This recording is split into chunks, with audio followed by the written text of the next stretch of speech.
مرد کہتا ہے میں نے طلاق نہیں دینی، تو وہاں پہ بھی ڈیڈ لاک پیدا ہو جاتا ہے۔ عورت کہتی ہے کہ میں تنسیخ لے لوں گی، میں بچوں کا خرچہ لے لوں گی، میں سامان جہیز بذریعہ عدالت لے لوں گی، تو اور مرد جو ہے وہ پستا رہتا ہے کہ یہ پریشرائز اور بلیک میل بھی ہوتا رہتا ہے۔ جبکہ اس صورت میں بھی کورٹ میں دعویٰ اعادہ حقوق دائر کر کے زن و شوئی کا وہ کورٹ کی جانب سے ریلیف حاصل کر سکتا ہے کہ وہ عورت کو حکم دیا جائے کہ وہ آ کے اپنا گھر جو ہے آباد کرے۔ مصنوعی طور پہ وہ ناراض ہو کے بیٹھی ہوئی ہے تو وہ کورٹ اس کو حکم جاری کرے کہ وہ آ کے اپنا حقوق زوجت ادا کرے، اور جو بیوی بچوں کے معاملات ہیں جس میں جو ہے زیادہ تر عورت کو پریشانی ہوتی ہے کہ بھئی ان کے اخراجات کا معاملہ ہے تو مرد جو ہے وہ خرچہ وغیرہ نہیں دے رہا، تو وہ پھر وہ کلیم کرتی ہے۔ یہ سارے معاملات عورت کو تو حق حاصل ہے، اور کورٹ میں یہ کیسز آج کل زیادہ زیر سماعت بھی ہیں، ان کے اوپر فیصلہ جات بھی ہوتے ہیں۔ جو ہے کورٹ جو ہے مینٹیننس الاؤنس جو ہے یعنی کہ خرچہ نان نفقہ ہے بچوں کا بھی، کیونکہ والد جو ہے وہ ادا کرنے کا پابند ہے، اپنی وائف کا بھی پابند ہے خرچہ ادا کرنے کا، تو مرد کو بھی اختیار حاصل ہوتا ہے کہ وہ بچوں کی کسٹڈی جو ہے وہ بھی حاصل کر سکتا ہے۔ عام طور پہ تو یہ ہے کہ 7 سال تک جو ہے وہ اگر میل مائنر ہے 7 سال تک اپنی والدہ کے ساتھ رہ سکتا ہے، فیمیل جو ہے وہ بلوغت تک رہے گی۔ تو یہ تو ایک عام جنرل بات ہے، یعنی کہ قانون میں یہ بات موجود ہے۔ لیکن اگر مرد جو ہے بچوں کی کسٹڈی لینا چاہتا ہے، وہ اگر یہ پوائنٹ ریز کرے، یہ بات ثابت کرے کہ اس کے بچوں کو اس کی جو والدہ ہے یعنی کہ اس کی بیوی جو ہے شوہر کی بچوں کی جو والدہ ہے وہ بچوں کو اس کے والد کے خلاف ورگلا رہی ہے، ان کا جو ہے ذہن خراب کر رہی ہے اور ان کو مس گائیڈ کر رہی ہے، ان کے دماغ میں ذہن میں نفرت پیدا کر رہی ہے، تو یہ بھی ایک ویلڈ گراؤنڈ ہے۔ اگر سیٹ اپ کر دیا جائے کورٹ میں، مرد جا کے کیس ثابت کرے، یہ سیٹ اپ بنائے، سیٹ اپ دے یہ موقف دے کہ بچوں کا جو ہے وہ ذہن جو ہے خراب کیا جا رہا ہے، اور اب اس کے والد کی جانب جو ہے جھکاؤ جو بچوں کا ہونا تھا اس کو نہیں ہونے دیا جا رہا اور نفرت پیدا کی جا رہی ہے، تو کورٹ کے پاس اختیار حاصل ہے کہ وہ بچوں کی کسٹڈی فوری طور پر ان کے حقیقی والد کے پاس جو ہے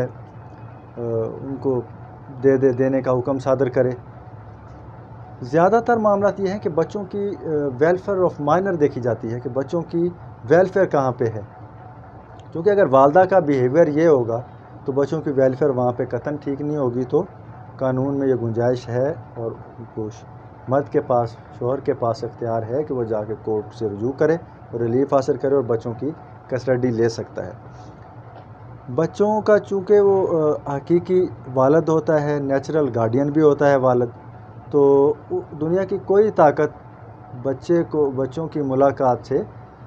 والد کو نہیں روک سکتی، کسی مرد کو نہیں روک سکتی، اور وہ عورت جو ہے وہ ملاقات کرانے کی پابند ہوتی ہے۔ یہ بھی مرد کے حقوق میں قانون میں یہ بات موجود ہے۔ لیکن چونکہ کورٹ میں معاملات چلے جاتے ہیں تو اس میں یہ کورٹ آرڈر کر دیتی ہے، ایک ٹائم مقرر کر دیا جاتا ہے 15 دن میں یا مہینے میں 1 یا 2 دن، لیکن ملاقات سے کوئی بھی نہیں روک سکتا، اور ملاقات جو ہے ہر مرد کا اپنے حقیقی جو ہے وہ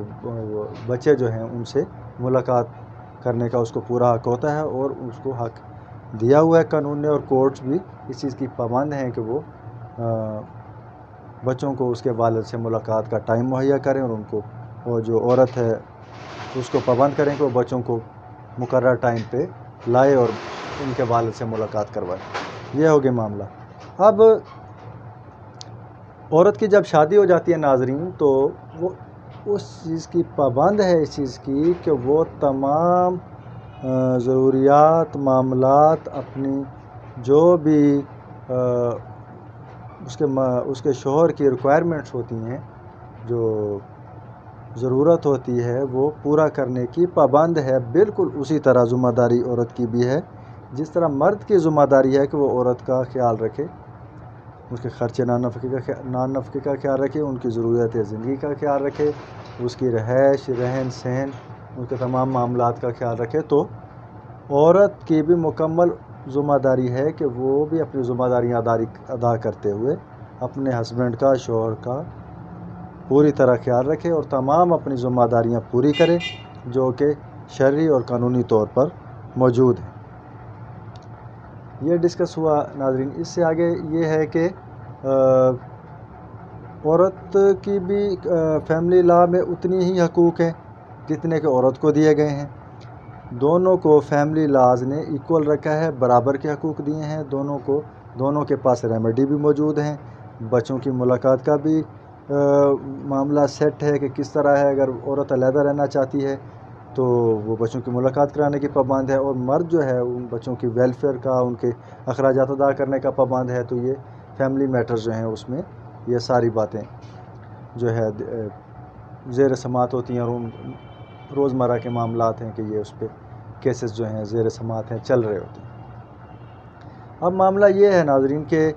عورت جو ہے مصنوعی طور پہ ناراض ہو کے جا کے گھر بیٹھ جائے، شوہر کے ساتھ آنے سے بھی انکاری ہو، برادری بیس پہ معززین کے ساتھ چلی جائے، معززین کے ساتھ بھی اگر مرد چلا جائے اور ان کو کہے کہ بھئی گھر آئے، تو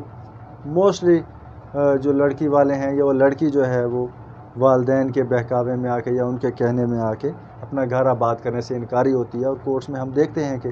زیادہ تر معاملات یہی ہیں کہ عورت گئی ہے اور پھر واپس نہیں آ رہی کہ ہمارے والدین کی بات مانو گے تو پھر میں آباد ہوتی ہوں۔ اس صورت میں مرد کو یہ حق حاصل ہے کہ وہ ثالثی کونسل میں چلا جائے، ثالثی کونسل میں جا کے اپلیکیشن موو کرے کہ جی مجھے اجازت چاہیے دوسری شادی کی، چونکہ میری پہلی بیوی جو ہے میرے ساتھ آباد ہونے سے انکاری ہے، میرے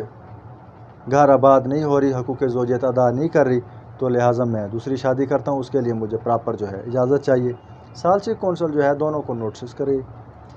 کرے گی، مرد کو عورت کو، دونوں میاں بیوی آئیں گے، پراپر ان کی سماعت ہوگی۔ اگر وہ پھر بھی کہتی ہے کہ میں آباد نہیں ہوتی ہوں، تو ثالثی کونسل جو ہے وہ دوسری شادی کا اجازت نامہ جاری کر دے گی۔ یہ ایک ٹول ہوتا ہے مرد کے پاس کہ اگر تم آباد نہیں ہوتی ہو تو میں دوسری شادی کرتا ہوں، جس وجہ سے معاملات جو ہیں خراب بھی ہوتے ہیں کئی کہ جی اس نے دوسری شادی کر لینی ہے یا کر لی ہوئی ہے، میں اس کے ساتھ آباد نہیں ہوتی۔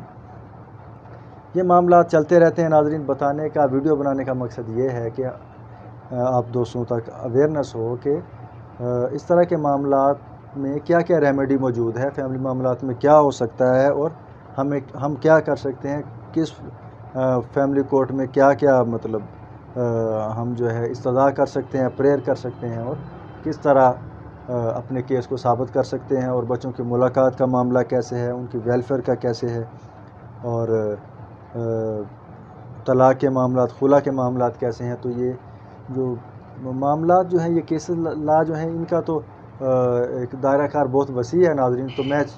کوشش کرتا ہوتا ہوں کہ کچھ چند معاملات اپنی ویڈیو کے ذریعے آپ سب دوستوں تک پہنچاتا رہوں۔ تو امید کرتا ہوں کہ آپ پراپرلی میری ویڈیو دیکھ رہے ہوں گے، لائک اور شیئر بھی کرنے کی آپ سب دوستوں سے ریکویسٹ ہے۔ تو آخر میں پھر یہی التماس ہے کہ میرے چینل کو اگر سبسکرائب نہیں کیا تو پلیز سبسکرائب کر لیں، بیل آئیکن پریس کر دیجیے گا تاکہ میری ہر آنے والی ویڈیو آپ سب دوستوں تک پہنچ سکے۔ تو سب دوستوں کا پھر شکریہ، اجازت چاہتا ہوں، اللہ حافظ۔